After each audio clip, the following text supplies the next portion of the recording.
दिल्ली में बीजेपी की रेखा गुप्ता सरकार को 1 साल का समय हो गया है, लेकिन उनके अपने लोग भी उनके खिलाफ मोर्चा खोलने की तैयारी कर रहे हैं। लोग ये समझते हैं कि दिल्ली परिवहन मजदूर संघ बीजेपी का संगठन है। हम अनुशासन में काम करते हैं, लेकिन मजबूर होकर के हमें सड़क पे उतरना पड़ा है। जो सरकार मजदूरों के हित में मजदूरों को देगी वो हमारी है। जो सरकार मजदूरों का हक छीनेगी वो हमारी सरकार नहीं है।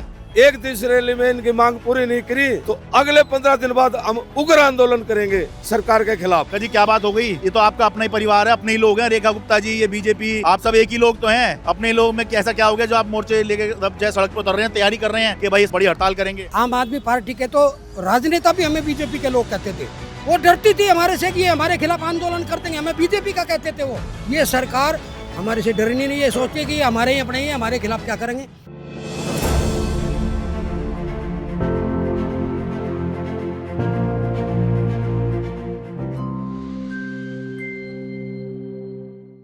नमस्कार, मैं हूं शरद शर्मा। आप देख रहे हैं शरद शर्मा ऑन ग्राउंड।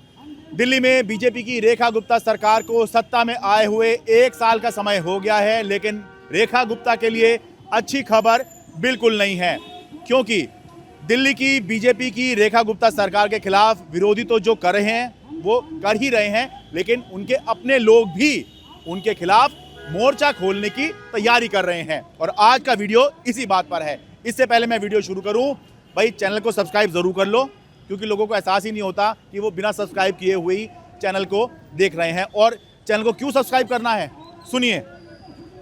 तरक्की की फसल मैं भी काट लेता, जो थोड़े तलवे मैं भी चाट लेता। मेरे लहजे में जी हुजूर न था, मेरा बस इतना ही कसूर था। तो भाई बात समझ में आ जाए तो चैनल को सब्सक्राइब ज़रूर कर लें। और अब सुनिए कैसे जो दिल्ली की रेखा गुप्ता सरकार है उसके अपने ही लोग मोर्चा खोलने की तैयारी में लगे हुए हैं।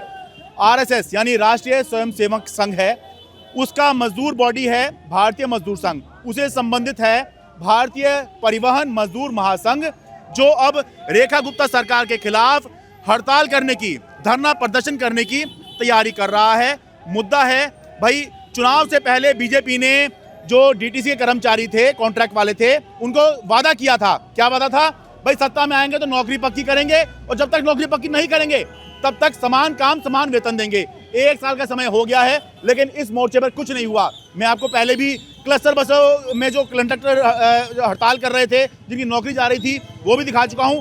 अब मैं दिखाता हूं कि कैसे जो कॉन्ट्रैक्ट वाले डीटीसी के ड्राइवर और कंडक्टर हैं, उनके लिए भारतीय परिवहन मजदूर महासंघ, जो कि राष्ट्रीय स्वयंसेवक संघ से ही जुड़ा हुआ है, जैसे भारतीय मजदूर संघ जुड़ा हुआ है, ऐसे ही इसे जुड़ा हुआ है भारतीय परिवहन मजदूर महासंघ, ऐसे ही राष्ट्रीय स्वयंसेवक से जुड़ी हुई है बीजेपी। तो ये एक ही परिवार के लोग हैं जो एक दूसरे के खिलाफ अब मोर्चा खोल रहे हैं। और ये जो झंडे उठाए हुए लोग हैं, कल तक यही लोग जो हैं बीजेपी को सत्ता में लाने के लिए मोर्चा खोले हुए थे, झंडे उठाए हुए थे कि बीजेपी को सत्ता में लेके आए, लेकिन आज उसी के खिलाफ, यहाँ पर मैं रोहिणी में हूँ, रोहिणी में ये छोटी छोटी मीटिंग हो रही है अलग अलग डिपो पर। जो भारतीय परिवहन मजदूर महासंघ है वो मीटिंग कर रहा है कि भाई 27 फरवरी को एक बड़ा धरना प्रदर्शन डीटीसी हेडक्वार्टर पर किया जाएगा। आइए इनसे बात शुरू करते हैं। कैलाश चंद मलिक जी हैं सर, बहुत स्वागत है आपका। ये भारतीय परिवहन मजदूर महासंघ के संगठन मंत्री हैं। सर जी क्या बात हो गई? ये तो आपका अपना ही परिवार है, अपने ही लोग हैं। रेखा गुप्ता जी, ये बीजेपी, आप सब एक ही लोग तो हैं। अपने लोग में कैसा क्या हो गया जो आप मोर्चे लेके जय सड़क पर उतर रहे हैं, तैयारी कर रहे हैं कि भाई 27 तारीख को बड़ी हड़ताल करेंगे? देखो, सरकार मजदूरों और किसानों की कोई भी सरकार नहीं होती, सबसे पहले मैं बताता हूँ। और भारतीय मजदूर संघ मजदूरों के लिए ही बना है, सरकार के लिए नहीं बना। पहले आप ये क्लियर कर दीजिए, भारतीय परिवहन मजदूर महासंघ का संबंध बीजेपी से है ना? सीधा सीधा आप एक ही परिवार के लोग हैं ना? देखो ऐसा है, और लोग समझते हैं। हाँ। हम संघ की प्रेरणा से संगठन चलाती है। ठीक है, संघ की प्रेरणा से बीजेपी चलती है, संघ की प्रेरणा से ही भारतीय परिवहन मजदूर महासंघ चलता है, ठीक है ना? बिल्कुल चलता है, लेकिन हम स्वतंत्र हैं। हाँ। हम कर्मचारियों के बीच में रहते, कर्मचारियों की मांग के लिए ही हमारा संगठन बना है। ठीक है। तो हम कर्मचारियों की समस्या होगी तो हम चुपचाप घर में बैठे रहेंगे तो और कौन लड़ेगा? हम जिम्मेवार संगठन है। हाँ। देश के, हमें कर्मचारियों के लिए लड़ना ही होगा। जो जो समस्या है कर्मचारी की, उसका समय समय पर हम पहले भी उठाते रहे हैं। अब से पहले मदन लाल खुराना बीजेपी में जो मुख्यमंत्री थे हमने उनके खिलाफ भी आवाज़ उठाई है। ठीक है। ये हम ये नहीं सोचते कि सरकार हमारी दूसरी यूनियन जो है अगर उनकी सरकार को सड़कों पर नहीं आते, एक ऐसा ये हमारा ही संगठन है, अगर कर्मचारियों की समस्या होगी तो हम सड़कों पर आएंगे, उनके लिए लड़ाई लड़ेंगे, जितनी ज़्यादा ताकत के साथ लड़ना होगा उतनी ताकत के साथ लड़ेंगे। ठीक है। तो अब मैं ये कहना चाहता हूँ डीटीसी की अभी कुछ समय पहले हमने इंतजार किया। हाँ। दूसरी सरकार थी। हाँ। हमने कहा कि भी ये सरकार आई है, ये हमारा भला नहीं करेगी, इसके खिलाफ हमें उठना पड़ेगा। और हम जगह जगह टोलियां बना करके, हम डायरेक्ट तो स्टेजों पर नहीं आए, लेकिन हमने अंडरग्राउंड बीजेपी के लिए काम किया है कि इस सरकार को भगाना है, क्योंकि हमारी डीटीसी को ये बेच रही है।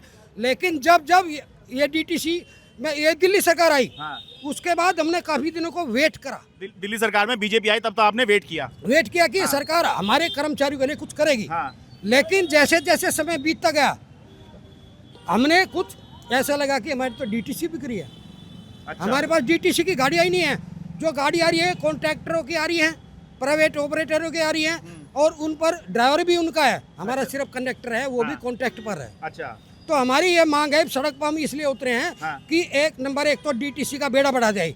कम से कम वैसे तो 10,000 की जरूरत है, हाँ। लेकिन हम केवल 5,000 उन गाड़ियों की मांग कर रहे ठीक है। हैं जो गाड़ियाँ डीटीसी की ही हो, केवल उस पर ड्राइवर भी डीटीसी का हो, कंडक्टर भी डीटीसी का हो, एडमिनिस्ट्रेशन संचालन सब कुछ डीटीसी का हो। अभी की व्यवस्था में हो ये गया है कि डीटीसी की बसें तो आपको जरूर दिख रही होंगी, लेकिन ये असल में क्या है कि ये प्राइवेट बसें हैं, मतलब हैं डीटीसी के ही अंडर में, लेकिन जैसे मान लीजिए अगर इसका ओनर टाटा है, टाटा सप्लाई कर रहा है, तो ड्राइवर भी टाटा ही सप्लाई कर रहा है, तो वो सरकारी कर्मचारी नहीं है, वो प्राइवेट कर्मचारी है, ड्राइवर जैसा। ही कह रहा हूँ जी? बिल्कुल बिल्कुल। तो इसलिए कह रहे हैं कि भाई इसमें ये प्राइवेटाइजेशन हो रहा है, ये उसके खिलाफ खड़े हुए हैं। दूसरी चीज ये है कि कॉन्ट्रैक्ट के कर्मचारी को, जो हमारे अब बीजेपी के अध्यक्ष हैं हाँ। भारद्वाज जी, उन्होंने ये कहा था कि हम इनको, हमारी सरकार आएगी तो हम इनको पक्का करेंगे। अच्छा। अभी वीरेंद्र सचदेवा वीरेंद्र सचदेवा जी ने ये सड़कों पर कहा था कि हम डीटीसी के कर्मचारियों को पक्का करेंगे। चुनाव से पहले, चुनाव मतलब इस चुनाव के दौरान ना। और लगता है कि ये सरकार तो बिल्कुल ही खत्म करने जा रही है कॉन्ट्रैक्ट कर्मचारी को। इन्होंने समान काम का समान वेतन तक नहीं दिया, जबकि ये इनका हक बैठता है, समान काम का समान वेतन। हाँ। नए कानूनों में भी आ रहा है कि जो कॉन्ट्रैक्ट के कर्मचारी हैं, हाँ। उनको हम कर्मचारी जो परमानेंट है उनके बराबर सुविधाएं देंगे। ठीक है। लेकिन वो भी नहीं दिया अभी तक, कोई आश्वासन तक नहीं दिया। पिछली सरकार तो हमें आश्वासन दे रही थी, हाँ। और हर सरकार डीटीसी की गाड़ियां लेकर आई है। हाँ। अब आम आदमी पार्टी से पहले जो भी सरकारी बीजेपी हो, कांग्रेस हो, वो सब डीटीसी की गाड़ियां उनके समय में आई हैं। लेकिन आम आदमी पार्टी के समय, इस पार्टी के समय में तो एक भी गाड़ी नहीं आई। बड़े गंभीर विषय। दूसरा तीसरा विषय, हम 3 मांग को लेकर, समस्या तो हजारों हैं डीटीसी की, लेकिन हमने प्रमुख मांग रखी है जो ज्वलंत समस्याएं हैं। एक तीसरी है कि पेंशन होल्डर जो कर्मचारी है 20,000, वो सड़कों पर हर महीने पेंशन के लिए उनको झंडे लेकर जाना पड़ता है कि हमें पेंशन दो, जबकि हमारा पीएफ उसमें 20-20, 15-15 लाख रुपए जमा है, उसके बदले में ये पेंशन देते हैं। वो पेंशन भी समय पर नहीं मिलती, 2 महीने की अब आई है पीछे। तो 3 समस्या, गंभीर समस्याएं इनको लेकर के हम आए हैं। समस्याएं बहुत हैं, इसके लिए हम आगे आंदोलन करेंगे। लेकिन अभी जो 27 तारीख को प्रोग्राम है, इस प्रोग्राम में ज्वलंत मुद्दे हमारे 3 रखे। कॉन्ट्रैक्ट कर्मचारी को पक्का करो, डीटीसी की 5,000 कम से कम गाड़ियां लेकर आओ, जिससे दिल्ली के अंदर, दिल्ली की पब्लिक भी नहीं चाहती है कि प्राइवेट गाड़ी रहे, उनको पता चलेगा पब्लिक को कि प्राइवेट गाड़ी आ रही है, तो वो भी एक बार उनमें भी उबाल आएगा कि डीटीसी की गाड़ी, वो डीटीसी वो है कि जिसको गोल्ड मेडल मिले। विदेश से यहाँ लोग आकर के बैठ करके शाबाशी तालियां पीट के गए, शाबाशी दी, इनको गोल्ड मेडल मिला डीटीसी को, और उसी डीटीसी को ये बर्बाद करने जा रहे हैं। अच्छा, मैं एक चीज़ में बता रहा हूँ जी। अभी बात हो रही थी, एक अंदाजे के मुताबिक लगभग 17,000 कंडक्टर होंगे कॉन्ट्रैक्ट वाले डीटीसी में। ज़्यादा ही है, ठीक है। ज़्यादा ही। और लगभग कितने 5,000 के आसपास कंडक्टर होंगे कॉन्ट्रैक्ट वाले। कॉन्ट्रैक्ट वाले ज़्यादा है, इससे भी ज़्यादा ही हैं। कंडक्टर। हाँ, चलो ठीक है, टोटल 22,000 ये मान लिया। अब हो ये गया है, दिल्ली के अंदर समस्या समझिए, जो इन्होंने नहीं बताई, मैं बता रहा हूँ, वो ये हो गया है। पहले आपको याद होगा दिल्ली में सीएनजी बसें चला करती थी, तो जो अभी जो ड्राइवर डीटीसी के पास में कॉन्ट्रैक्ट वाले ही हो, चाहे परमानेंट हो ये गया है कि वो सीएनजी वाली बसें तो हो गई कम, ठीक है, हाँ खत्म ही हो गई अब लगभग, ठीक है। और अब आ गई इलेक्ट्रिक बसें, और ये इलेक्ट्रिक बसें इस व्यवस्था के तहत आई हैं कि जो कंपनी नहीं दे रही है, टाटा दे रही है, जेबीएम दे रही है, या और कोई भी दे रही है, तो ड्राइवर वही दे रही है। ऐसे में जो पहले से यहाँ ड्राइवर हैं, उनके बेरोजगार होने का खतरा मंडरा रहा है, क्योंकि उनके पास कोई काम ही नहीं है। भाई अगर जो बसें दे रहा है वही ड्राइवर भी दे रहा है, तो उनके पास तो कोई काम ही नहीं जाएगा, तो आज नहीं तो कल उनको हो सकता है निकाला जाए। ये डर भी इन लोगों के मन में है, सही कह रहा हूँ जी? हाँ जी बिल्कुल, ये डर हमारे मन में है, क्योंकि इन्होंने पहले हमारी वर्कशॉप खत्म की, और उसी तय पे अब हमारा ड्राइवर का काम खत्म कर दिया, घर तो भेजे नहीं पर घर भेजने की पूरी तैयारी कर रहे हैं। अच्छा, और कल ये कंडक्टर को ही भेज देंगे घर। इसी चक्कर में हमने सरकार से 1-2 मीटिंग भी की है और उन्होंने हमारे को तभी सोच लिया तो भाई हमने आंदोलन करना पड़ेगा। पहले जब मीटिंग हुई, क्योंकि जब सरकार की इन्होंने पहले इनके एजेंडे में भी रखा कि भाई हम कॉन्ट्रैक्ट कर्मचारी को पक्का करेंगे अच्छा, हमारी सरकार आते ही, पर इन्होंने वो नहीं किया। सरकार जैसे आई हमने मीटिंग की, हम मिले, सीएम साहब मैडम से मिले भी हम। उन्होंने कहा भाई अभी हमने आने दो, समझने दो डीटीसी को, डीटीसी चीज क्या, सरकार क्या है। हमने 2-3 महीने का टाइम दिया। 2 महीने बाद फिर इन्होंने वही पहले वाली सरकार की तरह एक डिपो का उद्घाटन किया इन्होंने। हम गए, उनको ये हमारे सामने ऐसे नाटक किया, उनको पता ही नहीं सरकारी के प्राइवेट है। हम 5-6 लोग मैडम के साथ मीटिंग में बैठे थे तो उन्होंने हमारे को बोले ये सरकारी नीति क्या। हमने तो बातें रखी, मैडम जी आप हमने अपना जो एजेंडा रखा था पक्के करेंगे, डीटीसी की बस लाएंगे। बोले अभी तो हमने उद्घाटन किया। मैडम जी हमारी नहीं है, ये हमारे सामने ऐसे नाटक किया, तभी हमारे जेहन में उतर की बात। अब ये सरकार भी पिछली सरकार की बाप है। अच्छा, एक बात बताऊं, अभी ये बात करते ये गुगन सिंह जी हैं, ये भारतीय परिवहन मजदूर महासंघ का जो दिल्ली यूनिट है ये उसके अध्यक्ष हैं। तो अभी जब इन्होंने बात कर रहे थे तो जो इन्होंने लाइन यूज करी वो ध्यान दीजिए। इन्होंने कहा जब हमारी सरकार आ गई, तो देखिए ये सरकार को अपनी मानते हैं क्योंकि इन लोगों ने मतलब इनका नैतिक समर्थन तो है ही कि भाई ये वैचारिक रूप से बीजेपी की तरफ है, ठीक है जी, लेकिन इन लोगों ने प्रचार भी किया था चुनाव में, ठीक कह रहा हूँ जी। हाँ प्रचार किया था जी, बिल्कुल गोपनीय प्रचार किया था, क्योंकि हमारे विचारों की सरकार है ये। बाकी जो सरकार मजदूरों को के हित में मजदूरों को देगी वो हमारी है। जो सरकार मजदूरों का हक छीनेगी वो हमारी सरकार नहीं है। अब देखिए इनके दिल पे क्या बीतती होगी कि ये हमारी सरकार मानते थे, हमारी सरकार आ गई, अब इसी सरकार के खिलाफ, यानी हमारी सरकार अपनी सरकार के खिलाफ ही इनको मोर्चा खोलना पड़ रहा है, तो दिल पे क्या बीत रही होगी इनके। लेकिन कुल मिला के एक बात समझ में आ गई कि भाई मजदूर किसान इनकी कोई सरकार नहीं होती, पार्टी होती है, सत्ता में आके सारे एक से हो जाते हैं। बिल्कुल, सत्ता में आके सारे एक से हो जाते हैं। पार्टी से हमने सरकार से हक अपना जीतना पड़ेगा और उसी हक जीतने के लिए हमने ये 1 दिवसीय धरना और रैली का जो आयोजन किया है, उसी में क्या हम यहाँ जो हर डिपो के गेट पे मीटिंग कर रहे हैं, अपने साथियों को जगाने के लिए कर रहे हैं। अगर भाई उठ जाओ, जैसे हमारे संगठन मंत्री ने बताया, पहले ये अध्यक्ष थे, उस दौरान उन्होंने किया कि भाई ये वर्कशॉप वाले ताश खेलते रहे, यूनियन वाले ऐसे ही बैठते रहते हैं। उन्होंने साथ नहीं दिया यूनियन का, तो आज घर गए, वर्कशॉप ही खत्म होगी। अब फिर ये साथी सोच रहे हैं अगर हम ये अपने हर एक साथी को जगाने के लिए आए हैं, अब 27 फरवरी को आईपी हेडक्वार्टर चलो और आईपी हेडक्वार्टर से सचिवालय तक पूरा इतनी संख्या ले आओ जो कि सरकार को पता चले। अगर आपने 1 दिवसीय रैली में इनकी मांग पूरी नहीं करी तो अगले 15 दिन बाद हम उग्र आंदोलन करेंगे सरकार के खिलाफ। ठीक है, अब आपका क्या नाम जी? संजय पंडित। ठीक है, आप तो वो बता दीजिए क्या क्या हैं आप? उप महामंत्री भारतीय परिवहन मजदूर महासंघ और दिल्ली के भी। ठीक है जी। भाई ये कितना मुश्किल है आप लोगों के लिए अपनी ही सरकार के खिलाफ उतरना, जिसके लिए आपने सपने देखे होंगे आनी चाहिए, साल दर साल आपने वोट भी दिया होगा, हर चुनाव में वोट भी देते होंगे, लगा होगा कि हाँ जी अब हमारी बात होगी, लेकिन अब वही जो पिछली सरकार में भी करते होंगे आप वही इस सरकार में भी कर रहे हैं, तो बदला क्या है? कुछ भी नहीं।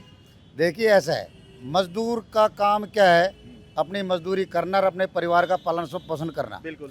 वो रोड पे तब उतरता है जब उसके सारे दरवाजे बंद हो जाते हैं। और जिस तरह से आज के दिन ढकोसला ज़्यादा और रोड पे कार्य कम, 12 नवंबर को 2025 को बेसिक प्लस डीए पास तो कर दिया, अच्छा, आज तक उसको लागू नहीं किया। ये क्या दिल्ली सरकार की कैबिनेट ने पास किया है, ऐसा हुआ या फिर बोर्ड ने? हमारी डीटीसी एक ऑटोनोमस बॉडी है, स्वतंत्र निकाय, ठीक है, तो इसका बोर्ड द्वारा जो पास हो जाता है वो कानून हो जाता है। हाँ। लेकिन वो 12 नवंबर को पास 2025 को पास कर दिया, ठीक है। लेकिन आज तक लागू नहीं किया। इस विषय में हमने परिवहन मंत्री जी से भी बात की, लेकिन उन्होंने भी बातें वही घुमा फिरा के गोल मोड़ रख दी, मैं ये करेंगे वैसे करेंगे, लेकिन जो कर्मचारियों को मिलना चाहिए उसकी अपेक्षा बहुत दूर है। तो ऐसी बातें तो केजरीवाल सरकार में भी होती होंगी गोलमोल? केजरीवाल सरकार का तो सब कुछ ही गोल था। अच्छा, उन्होंने तो पूरे 10 साल तक घुमाया है पब्लिक को, क्या क्या है, पर मिला तो इसमें भी कुछ नहीं अभी तक। नहीं मिला इसमें। देखो हम उनके खिलाफ भी सड़कों पर उतरे और इनके खिलाफ भी सड़कों पर उतर रहे हैं, क्योंकि संगठन का कार्य है कर्मचारियों के लिए काम करना। वो ठीक है, पर मैं कह रहा हूँ हासिल क्या हुआ भाई? सरकार भी बदल गई, आप पहले भी ऐसे ही आंदोलन कर रहे थे, आज आप आज भी वही आंदोलन कर रहे हैं, बदला क्या? कुछ भी नहीं। देखिए ऐसा है, बस ये कि वो आपसे मुख्यमंत्री मिल लेती होंगी। नहीं नहीं, मिलना है वो एक अलग विषय है। हाँ। हमें फोटो खिंचवाने का शौक नहीं है, हाँ। ना हमारी कोई पहचान बन रही है उससे, ठीक है, क्योंकि हम कर्मचारी के लिए काम करते हैं, कर्मचारी के हित में कर्मचारी के साथ रह के काम करते ठीक है। हैं, तो हमें वो पहचान की जरूरत नहीं है। हाँ, हमारा मेन विषय है कि जिस कर्मचारी हमारे साथ जुड़ा हुआ है, कार्य कर रहा है, डीटीसी का है, अब तो बिना उसके लोगों को टर्मिनेट भी कर रहे हैं। हाँ। बहाना चाहिए, हाँ, किसी भी कर्मचारी को बाहर निकाल के इनका बहाना बन गया है। और मैनेजमेंट जिस हिसाब से कार्य कर रही है, तो मेरे ख्याल से उनको सरकार की भी शय है उनकी तरफ में, तो सरकार ने जो करना चाहिए वो काम नहीं कर रही है, तो बस घुमा रही है। पिछली सरकार में भी ऐसे टर्मिनेट हो जाया करते थे, बल्कि पिछली सरकार डरती थी, टर्मिनेट करने से। हाँ पिछली सरकार डरती थी और ये सरकार कि आंदोलन ना हो जाए। अच्छा। और ये सरकार को, हमारा काम देखो, सरकार का डायरेक्ट विरोध करने का नहीं है, हाँ। हमारा काम है सरकार सोच रही है उसको जगाना, ठीक है। कि भाई आपने ये वादे करे थे उस पर आओ। हाँ। अगर वो नहीं आए तो उनका वही हाल होगा जो पिछली सरकार को हुआ था। इसलिए जल्द से जल्द उन्होंने कर्मचारियों के हित में फैसले करने चाहिए, ऐसी ये संगठन उनकी मांग करता है उनसे। ठीक है, पर मैं ये वही पूछ रहा हूँ जी, बदला क्या? आप तो पहले भी आंदोलन कर रहे थे, अभी भी आंदोलन कर रहे हैं, लोगों के मन में यही सवाल आएगा कि फिर फायदा क्या हुआ आपकी अपनी सरकार का? जब ये सब चीज़ सोच विचार गई तो हम सड़कों पर उतरे हैं हाँ। कि इस सरकार ने भी कुछ नहीं दिया। पहली सरकार के खिलाफ तो हम, ऐसा था, पिछली सरकार क्यों डरती थी? हाँ, क्योंकि हम मजदूर संघ का, हिंदुस्तान का सबसे बड़ा संगठन है ये। हाँ, हाँ। पूरे, अब तो विश्व का 43 देश ये कह रहे कि मजदूर संघ के साथ हम काम करना चाहते हैं। हाँ। और हमारी दिल्ली की सरकार का हमारे बारे में पूछ ही नहीं रही। हमारे अध्यक्ष महामंत्री जाते हैं, एमडी टाइम नहीं देता उनको, ऑफिशियल बैठक नहीं देता। अच्छा। तो हमें तो उस समय हमारी बैठकें हुई हैं केजरीवाल के समय में, वो डरती थी हमारे से कि ये हमारे खिलाफ आंदोलन कर देंगे, हमें बीजेपी का कहते थे वो। लेकिन आज हमारी सरकार, मैं भी कह रहा हूँ शब्द को, हमारी अपनी सरकार है आज। ये सबकी सरकार है जो दिल्ली में, अब तो कांग्रेस की भी यही है, सबकी सरकार यही है। ये सरकार हमारे से डरनी नहीं है, सोचती है कि हमारे ही अपने ही, हमारे खिलाफ क्या करेंगे। लेकिन हमें करना पड़ेगा ये आंदोलन, हमें कर्मचारियों के लिए बने, और कर्मचारियों के लिए यूनियन रजिस्टर्ड हुई हमारी, न कि हम सरकार के उसमें नहीं चलते। भाई ये देखिए, ये बड़ी विडंबनाएं बता रहे हैं कि पिछली सरकार केजरीवाल की थी, वो इनसे डरती थी कि भाई कुछ आंदोलन ना हो जाए, कोई स्ट्राइक ना हो जाए। तो ये बता रहे हैं कि किसी को टर्मिनेट भी करने से डरते थे वो, और इनकी बात ना मानने से भी डरते थे, तो इनसे डरा जाता था। लेकिन अब जब बीजेपी की सरकार है, जो इनकी अपनी सरकार लोग मानते होंगे कि इनकी सरकार है, वो डर नहीं रही है, वो टर्मिनेट भी कर रही है और इनकी मांग भी नहीं मान रही है।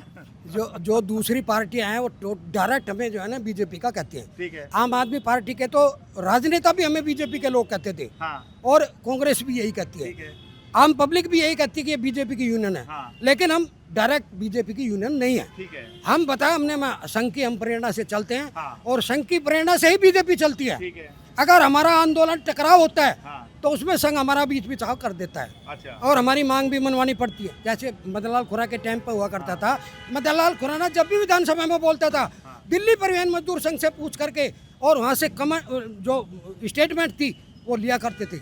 और आज ये सरकार हमारे को पूछ नहीं रही। हमारी यूनियन के अध्यक्ष महामंत्री जाते हैं तो समय भी नहीं मिलता ठीक प्रकार से, ऑफिशियली मीटिंग नहीं होती, मिलो चाय पी के चले जाओ।